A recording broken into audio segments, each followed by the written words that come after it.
morning and welcome to this morning's session at the IAS Summit, where I'm joined by Hannah Buitekant, Executive Digital Director at the Mail Metro and iNews.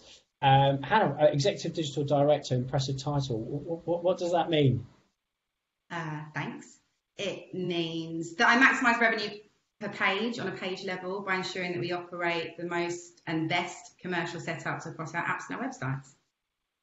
Fantastic. And today, or this morning, we're going to be talking about really we are at a kind of a poignant time when it comes to hard news, when it comes to polarized content and hate speech and misinformation, and you know a difficult time for advertisers to kind of navigate and find that engaging content and reach those audiences whilst mitigating against kind of brand risk and brand reputation.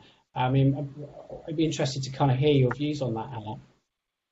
Yeah, I think, it's really important that I say and point out that, much of hate speech and misinformation, serious ad misplacement is not the result of news brands, but to your point, unfortunately, more broadly, many brands are actively positioning themselves away from news and many other sort of media owners for fear of appearing next to unsavoury content.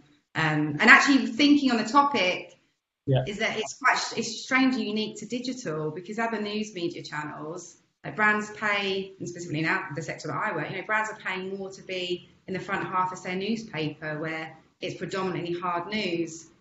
And it's not to say that planning approach is wrong. It's not. It's absolutely great, and it works incredibly well for the newspaper. That's where you want to be, in the front half.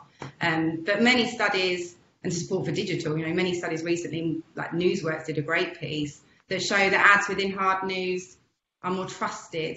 They don't elicit any more negative connotations when they're placed against soft news. So, we're all aware that news can be negative, and it's the editorial duty to really report on the news cycle.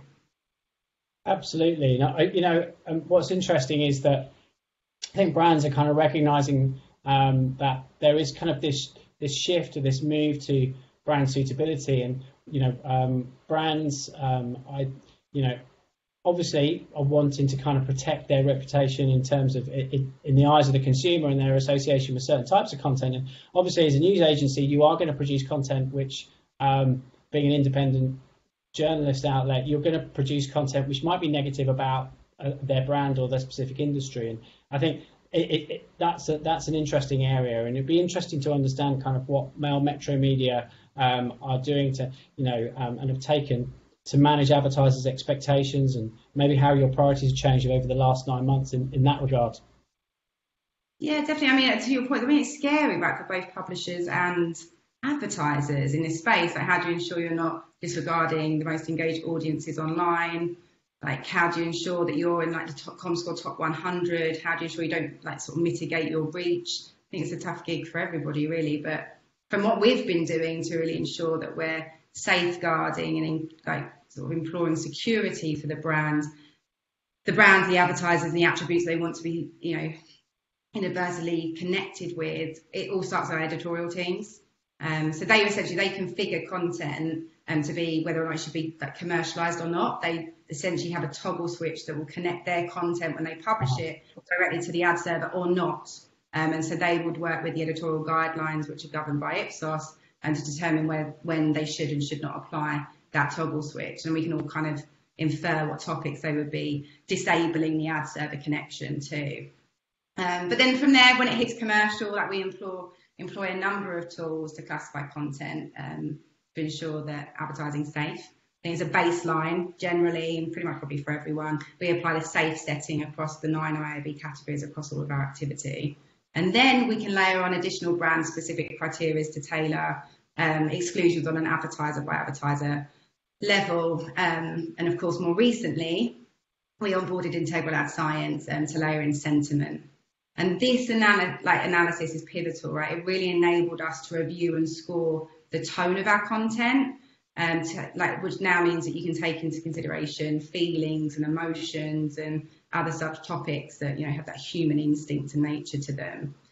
And really, we employed this technology over time when brand safety and brand suitability became conflated, sort of one and the same. But we all understood that keyword targeting was blunt and that, sentiment of content had to be considered when running exclusion lists. I think, I feel like I'm talking loads, sorry, Nick, but COVID, COVID was it's impacted everybody and essentially negatively, and it's harmful. But unfortunately, it's a really good example of blunt keyword targeting. The topic for us was referenced in over 80% of our content.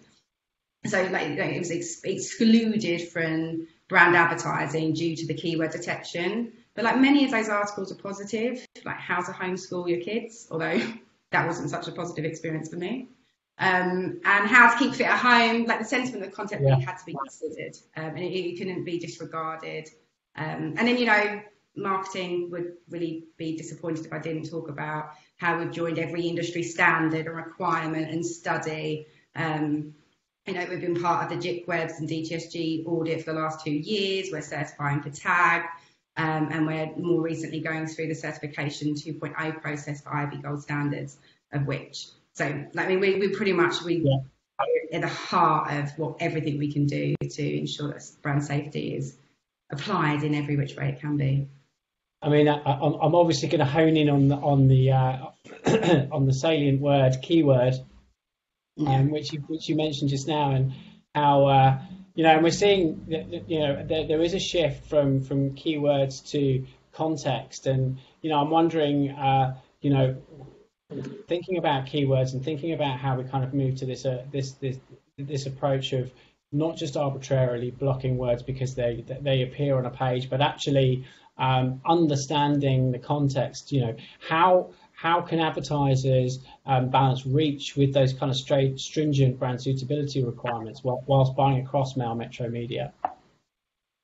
And I think I'm going to address the keywords to context first. A broad question. And the first part of it is the one that we all love. It's when you really get to reference the indecent words within decent words. And that we get to do that because keywords are ambiguous, right? That Mail Metro Media, we really had to do something about that because all of our content is based off of keywords, words that have relationships with humans. And so no more could we see such valuable content referencing, let's say, the Duke of Sussex being blocked because of the keyword sex. Or an entire domain for us, which would be This Is Money, being flagged as ISIS for the keywords this is. But rest assured, we didn't just move away from keywords. It was about adding additional context to this approach. And by adding additional context, to your point on reach, it opens up scale. It opens up really valuable inventory that advertisers can now target and reach and deliver campaigns. There's a couple of things to say there, right? If you reduce your reach, it makes the inventory you're buying a lot more valuable. But actually, that inventory in itself might not be valuable inventory. It might not be on a premium domain, a recognized domain. It could be on somebody who's gaming the verification tools or your own credentials to ensure that your advertising lands on their platform. But in fact, they're not really talking about anything of value, and they don't really drive a rapport with those users. So that's reach, and essentially, if you wanted reach and impact, you buy a takeover. But if you can't buy a takeover, you don't want to do it on a specific platform or domain, then you want to be able to open it up through programmatic buys or indirect, like open RTV buys. And that's then where the value of the context comes back in. Yeah. And you have to really understand the semantic meaning of a page rather than just a standalone keyword targeting. I think I learned quite a lot about the English language and the interpretation of keywords and how they change depending on the different situation or topic they're applied to. So I think we've all, again, heard the examples of shoot in the context of sport and fashion. But actually, recently, it's and what we learned from the partnership with Integral was, the undertones of how, certain negative keywords might be used to enrich or be cloaked. So, horrible, poor, sick, are some that we thought of, and that we learned together through the semantic reviews that, it was a horrible bad day, or the poor man didn't have much luck. Those things, they're not negative. They shouldn't be applied as a negative piece of content. They're just essentially keywords that might have been used as negative. The sentiment was there and it's positive. So that's really why semantic real-time solutions are vital for us. And I think that's it. I think the industry has been has understood for some time that actually words on their own are ambiguous, and I think there's perhaps been an over-reliance on using keywords in isolation. And as you say, sometimes a keyword may have its place, but it has to be very specific and non-ambiguous. Whether that be a brand name, for example, associated with negative sentiment. But largely speaking, I think semantic topics probably is the right approach. And I was going to ask you, what was the driver from your shift from keywords to context? But I think you kind of answered that pretty clearly already. But I guess you've done it really because you want to help your brands. Still reach those, still engage with your content and buy those rich audiences which are engaging with your content. So it'd be really interesting to understand how your buy-side partners have kind of benefited so far from this approach. Yeah, I mean, simply put, like it opens up more valuable users and inventory for them to purchase, and hopefully that for them then leads to effective and more optimized planning and buying.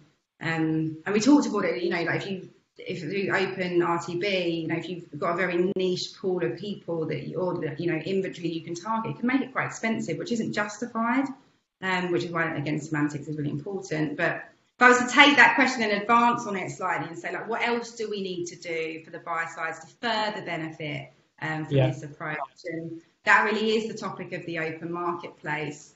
With the content verification tools, I still think there's a huge discrepancy between matching the buy side and the sell side, from whether it's delays on scoring or the profiling or misinterpretation of that profiling can cause potentially missed opportunities and maybe a misattribution of the brand suitability. That's a concern for me.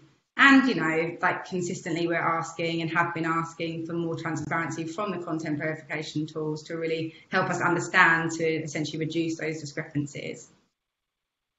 And I know obviously we're working very closely with you in that regard. And, it's very tempting when we talk about kind of brand suitability and we talk about context. It's very tempting to kind of stick with the topic of avoidance. But actually, there's so much more to it. And, as premium news publishers, your number one asset is your content, and being able to understand that content precisely is key. So, how else are you using contextual intelligence in your wider data strategy?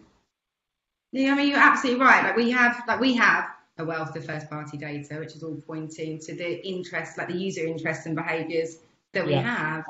So applying contextual intelligence just really enriches the first-party data, like to be more than just like article and keyword-based, right? It just makes it so much more valuable for us. And so we can now build the segments from a semantic understanding, means that we can define positive and negative sentiment markers essentially to build up targeting pools for advertisers. And I think to bring that to life rather than lots of words in my mind would say, so many times we're asked to just block our news channel, like block your debate channel, Hannah, or can we block the news channel? And that's because there's connotations there that are frequent that specific others just don't want to buy against. But actually, that's now with sentiment isn't necessary anymore. I think a couple of examples that I can think of would be like David Attenborough. Like we know 90% of content surrounding him is positive, it's lovely, it's wonderful content. But it always appears in our news channel, sometimes science, but it's news, it's newsworthy. More recently, the photo shoot and what's the Beckham child, the photo, these are all great celebrities, positive celebrities, great endorsement. But whilst Boris Johnson, 20%, is only 20% positive. And we all can understand that. So from this way, we can now be more intelligent with how we apply our insights along with targeting to really give brands what they want rather than disregard an entire channel. And because we know, not all breaking news is negative, and we need to make that available to our advertisers at scale. And you touched on first-party data, which clearly is just, that everyone wants first-party data, and I think with your given the close relationship you have with the consumer, you've got it in abundance. Google's dropping the support of the third-party cookie in 2022. Safari doesn't support cookies today. So, has this changed your data conversations with advertisers? It hasn't really changed them, no, because as you said, we've got so much first party data and we've been trying to shout about that, and we are employing that more frequently now. But it's definitely opened up conversations. Like, everybody's talking about it, and all that, like as much as Google might harm like the landscape from moving it away, it's definitely opened up the opportunity of these conversations. But what's apparent is that there's not a one size fits all approach to targeting, and what we're discovering really right now is that clients are more focused on getting their own privacy protocols in place. It's scary, it feels a bit overwhelming, and they're starting to do that before they'd consider looking at sharing and matching their data. And that would be probably like my own my own interpretation of an answer for that question. Sorry. No, I was just going to say, and obviously I think having context as well allows you maybe to kind of enrich that data further, would you say? I mean, is that another area that you're doing? Yeah, so I think that having the opportunity, I mean, what we're trying to do is to create a standardization, and I know you were doing some exciting stuff in the bid stream, I think, with context. Yeah, so I think that's what I'm trying to get. So we're trying to create standardization. We haven't done it yet, but the more that we are requested to make it standard, like take this contextual segment, bring it in line if we can with the IAB contextual segments, and pass it on to the bid stream. Right. So whatever you do, we always try and do it as a 360. We look at from a direct approach all the way through to an indirect. How can a buyer buy across like the 360 digital landscape?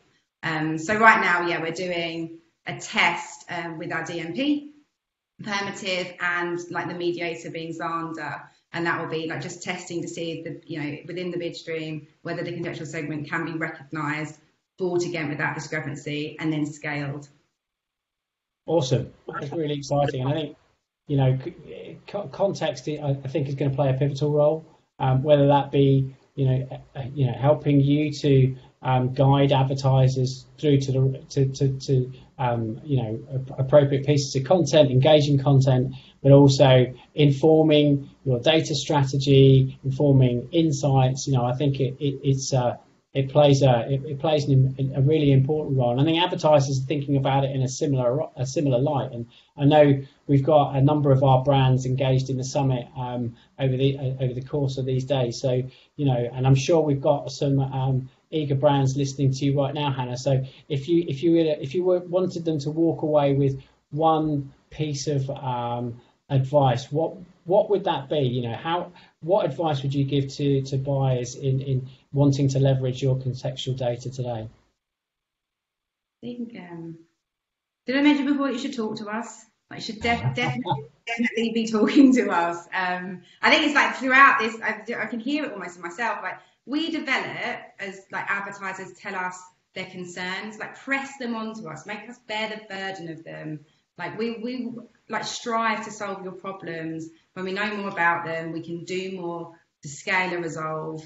We'll apply pressure where we can across the industry to make changes. Like, we will be part of the voice of change, and we can do that firsthand from our own properties. So I think, thank you for encouraging, like, yes, there's a proof of concept to scale contextual buys that will mitigate the need for even having a cookie. That's something we're challenging, we're pushing forward with now. But, if we bring it all the way back to the beginning, Nick, we as a news brand produce 1,500 articles every single day across multiple categories. Like, we literally live and breathe content and context, which, it means that we have the ability to create bespoke offerings for our clients. And essentially, by moving to semantic language-based approach now, like, we've got we can be more accurate and effective than we ever been before.